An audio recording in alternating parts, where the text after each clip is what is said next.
This is a Sylvania RQ 3747, and it was brought to me because and the owner would like it recapped and some new lamps installed. It was manufactured in the US in 1974 and puts out 25 watt per channel in quad mode or 60 in 2-channel mode. It also has a few fun features such as a light dimmer button. You can barely see the lights anyways. And the Sylvania RQ 3747, your best line in home defense. It was pretty dusty inside, but on first inspection, I noticed that all of the transistors appear to be socketed in rather than soldered. And even though this wasn't a top-of-line unit, they still used real wood veneer. After a quick cleaning of the interior, I got to work replacing the speaker switch. It looks like there's supposed to be a pin that holds the switch in place, and the pin is missing. A few broken pieces of plastic inside.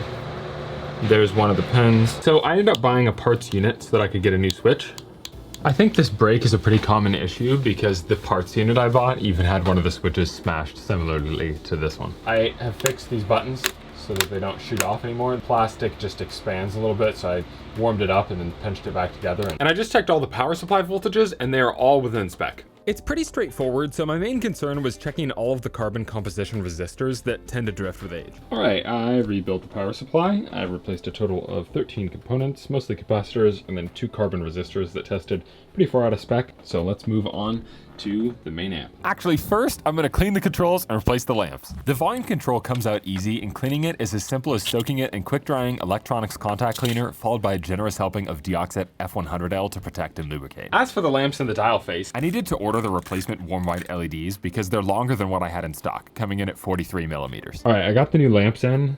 The brightness is really even across the whole dial face. It's awesome. and with that all done, it is actually time to work on the main amp. This is a quad radial amp, which was sort of like early surround sound from the 70s that was only around for a few years due to lack of interest and having to buy 4 speakers instead of 2. That means 4 amplifiers to rebuild. I already installed the heatsink, but I replaced all of the massively out of spec carbon comp resistors, a couple of diodes, and all the electrolytic caps for a total of 80 parts. Replace the caps in the preamp. I had to lift this upper board out, and there's kind of a mess of wires in here, so it's really hard to see what caps I replaced, but these are the caps I replaced.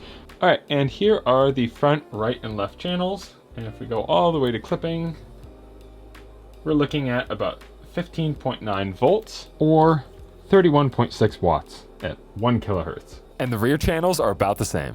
And all told, that is 107 parts, including about 60 resistors. And after all that, it sounds pretty good too.